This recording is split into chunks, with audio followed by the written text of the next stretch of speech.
Selamat datang di channel Denny Pinontoan. Jangan lupa like dan subscribe.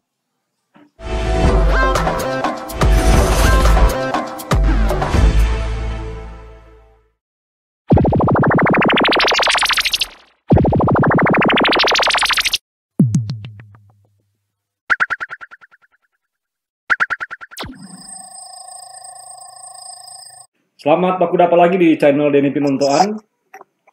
Kali ini saya akan bercerita, bercakap-cakap, ngobrol dengan seorang generasi milenial, Gary Nelwan. Halo Gary. Ya, halo Mner. Ya, apa kabar ini? Kabar baik-baik? Baik-baik. Iya. Baik-baik. Nah, Gary, saya ajak untuk bercerita, ngobrol tentang arti atau makna kemerdekaan bagi generasi milenial. Dan kita akan lebih fokus ngobrol di seputar kemerdekaan dalam hal berpengetahuan. Gary adalah seorang lulusan IAKN yang sekarang ini baru mendaftar di program Pascasarjana ya, Gary? Iya benar. Dan Gary ini aktif sekali di kegiatan-kegiatan yang terkait dengan upaya-upaya untuk berpengetahuan, diskusi, dan kemudian di era pandemi ini dengan teknologi digital, kemudian banyak sekali memfasilitasi, mengorganisir diskusi-diskusi online. Dan juga Gary adalah Direktur Gerakan Merawat Nalar atau Gemar. Nah, saya mulai dengan pertanyaan, apa yang Gary dan kawan-kawan maksudkan dengan Gemar ini? Ya, oke Mner.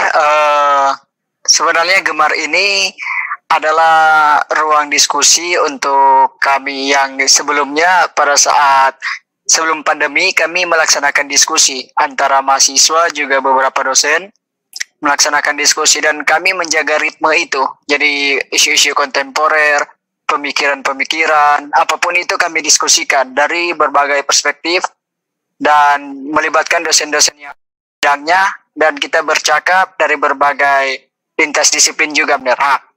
Pada saat pandemi kami merasakan sesuatu yang aneh begitu karena sudah ada jiwa itu yang tertanam.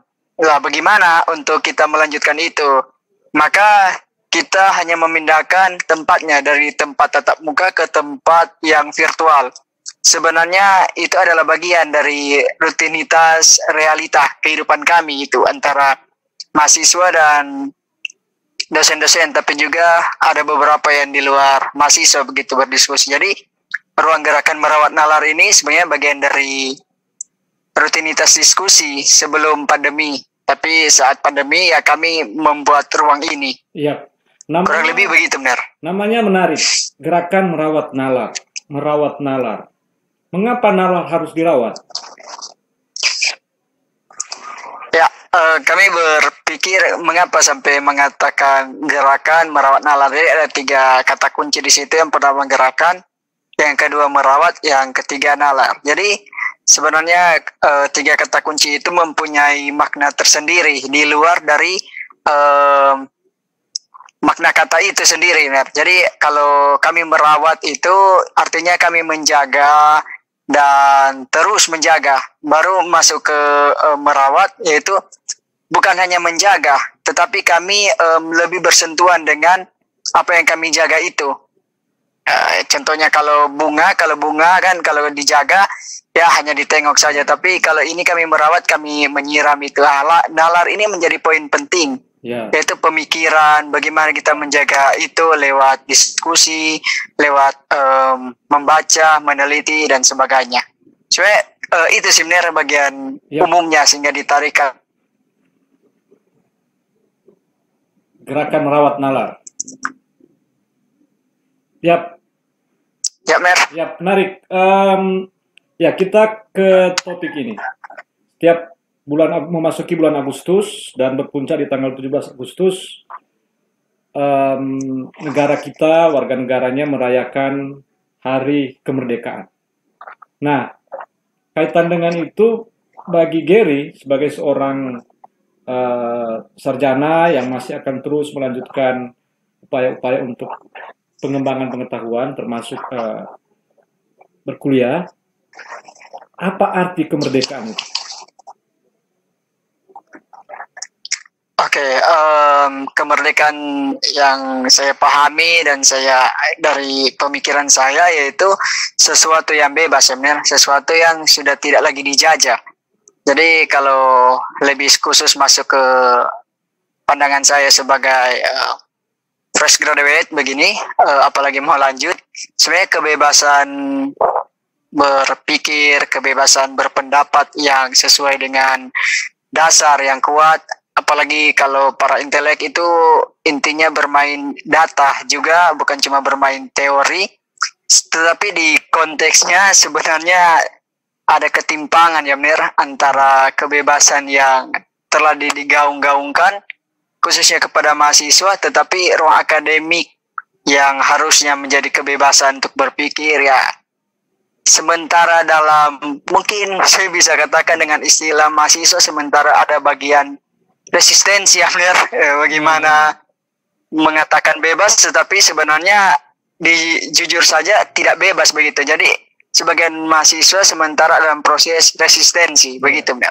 Dalam hal apa tidak bebas itu, Gary, di dunia akademik?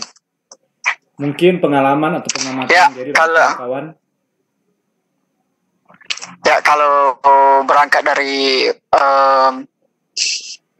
pengalaman, sebenarnya kita saja mengalami beberapa pengalaman ketidakbebasan dalam berpendapat, ketidakbebasan dalam mengakses informasi yang beyond the wall atau melampaui beberapa pemikiran, yaitu yang dibawa oleh dosen-dosen tertentu. Jadi oknum ya, saya sebut sini oknum dosen yang sebenarnya tidak mau mengikuti irama pemikiran mahasiswa yang sebenarnya melampaui itu, karena kami mahasiswa lebih fokus sebenarnya di studi ini. Jadi kami bermain di ilmu-ilmu interdisipliner, sedangkan banyak dosen, banyak oknum-oknum yang sudah tertekan dalam administrasi. Jadi 50% hidup mereka di kampus, hidup dengan administrasi. Sebenarnya kami 70% hidup kami di ilmu begitu. Jadi ada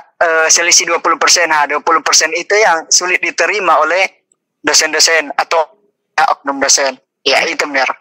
Jadi ada poin di sini yang Gary maksudkan dengan ketidakmerdekaan itu, pada satu pihak mungkin itu terkait dengan oknum dalam hal cara berpikirnya, cara bersikapnya, tapi ya, Gary juga menyebut soal administrasi, dan ini umum di Indonesia. Sehingga kita menemukan dosen misalnya atau perguruan tinggi itu lebih banyak berurusan dengan administrasi daripada pengembangan akademik. Nah, tapi Gary dan kawan-kawan yang oleh umum sekarang disebut sebagai generasi milenial, saya lihat mau mengatasi itu dengan cara generasi ini sendiri, dengan cara Gary sendiri, yaitu menggunakan teknologi digital. Nah, apakah dengan teknologi digital ini Gary dan kawan-kawan menemukan kemerdekaan itu, kebebasan berpengetahuan itu, atau bagaimana? Ya, sebenarnya kalau dikatakan Mer tadi kebebasan kami itu lebih nyata di ruang virtual yang kami ciptakan ini. Sebenarnya saya katakan iya, karena di sini tidak ada standar-standar moral, standar-standar yang bisa menekan kebebasan kami berpikir, sehingga kami bisa mengeluarkan hasrat dari apa yang kami pikirkan, dan kami berpikir bahwa memang saat mau diruntut ya pemikiran kami, memang ada mahasiswa, ada teman-teman yang mengeluarkan pemikiran di angka 6, angka 3, angka 2. Nah, di sini kami akan menyusunnya satu persatu, sedangkan di tempat lain kita harus dipaksa untuk ikut irama. Jadi kalau pemikiran saya 6, ya saya harus 1 begitu, karena harus menyesuaikan. ruang diskusi inilah yang membuat kami lebih lega, yaitu lebih bebas begitu, Ya. untuk mengeluarkan pemikiran kami. Jika demikian, maka muncul pertanyaan, apa sebenarnya yang diharapkan, dicita-citakan oleh generasi milenial dalam hal berpengetahuan? Ya, sebenarnya dari saya pribadi melihat ini kita generasi milenial ada dalam era disrupsi, ya, era yang mengganggu. Jadi ketidakpastian ini hidup ini. Jadi sedangkan ilmu ini bagi sebagian orang, sebagian mahasiswa mendalami itu, tetapi bagi sebagian orang juga, sebagian kaum muda, kaum milenial hanya melihat ilmu ini sebagai bagian untuk mendapatkan rekognisi begitu. Jadi ada yang kuliah tetapi tidak mendalami studi itu begitu. Tapi ada yang beberapa dari kami mendalami itu, walaupun terkadang kebebasan di kampus itu tidak ada, kami keluar untuk mencari kebebasan itu, menjaga ritme itu. Sehingga yang saya harapkan bagi teman-teman sebenarnya, ya, ilmu ini kita harus ikuti perlahan-perlahan sehingga kita tidak sesat pikir atau mati berpikir begitu, sehingga ya kita hidup di zaman data ini, bukan zaman lagi hipotesis, zaman bermain asumsi gitu, benar. Oke. Nah, ini yang terakhir. Dengan upaya-upaya yang dilakukan oleh Gary dan kawan-kawan yang kategorikan sebagai generasi milenial melalui Gemar ini, yaitu untuk memperoleh kemerdekaan, kebebasan dalam berpengetahuan, maka menurut Gary, pengetahuan yang diperoleh dari proses ini maknanya apa dan untuk apa bagi kehidupan bersama?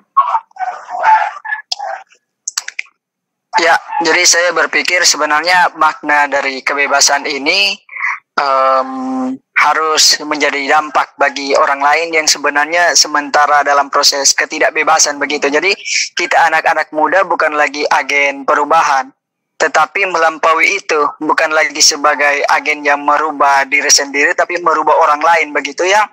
Tidak bebas begitu. Bagaimana kita akan merubah orang lain sedangkan kita saja tidak bebas. Jadi kalau dari perspektif saya, karena saya sementara di relasi Kristen Islam, ya, jadi kebebasan itu sebenarnya harus ada dalam diri kita. Saat kita sudah berdamai dengan diri kita sendiri, maka tidak ada hal-hal yang bersifat ketidakdamaian itu saat kita berdialog dengan orang lain. Jadi harus ada kebebasan, yaitu saya mau tekankan kebebasan dari mahasiswa dulu, kaum muda dulu, sebelum kita membebaskan orang lain yang sementara tertekan oleh mungkin aturan sosial dan sebagainya. Ya, luhur sekali visinya Gary. Terima kasih banyak sudah bergabung di channel Denny Pinontoan. Salam sehat. Terima kasih, Ner.